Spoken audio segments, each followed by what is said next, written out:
Hi friends, welcome back to ఐరాస్ world.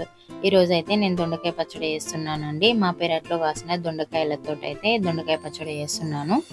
చూడండి, ఐరా పాప నేను ఇద్దరం కలిసి అయితే దొండకాయలను తెంపినాము. ఎన్ని దొండకాయలు వెళ్ళినాయో చూడండి.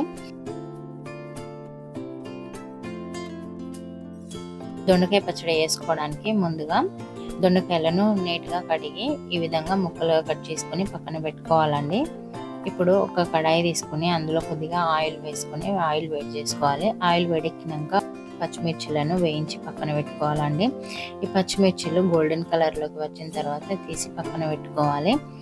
తర్వాత కట్ చేసి పెట్టుకున్న దొండకాయ ముక్కలను ఈ ఆయిల్లో వేసుకోవాలి.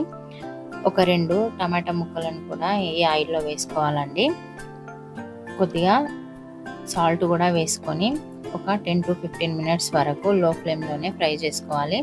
ఈ విధంగా ఫ్రై అయిన తర్వాత దొండకాయ ముక్కలను తీసి పక్కన పెట్టుకోవాలండి. దొండకాయ ముక్కలు చల్లారేలోపు మనం పల్లీలను వేయించుకోవాలండి. ఇలా వేయించుకున్న పల్లీలను కూడా దొండకాయ ముక్కల్లో వేసుకోవాలి.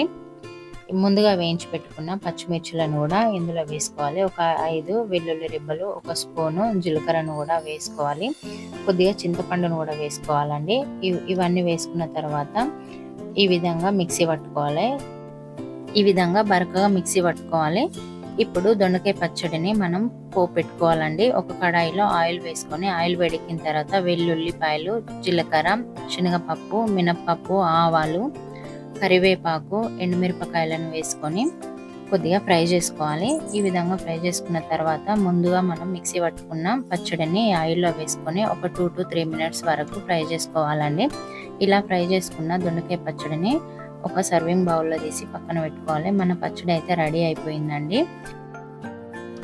ఈ పచ్చడి ఇడ్లీలోకి, దోశల్లోకి, వేడివేడి అన్నంలోకి చాలా బాగుంటుందండి. ఈ వీడియో కనుక మీకు నచ్చినట్లయితే లైక్ చేయండి, సబ్స్క్రైబ్ చేయండి.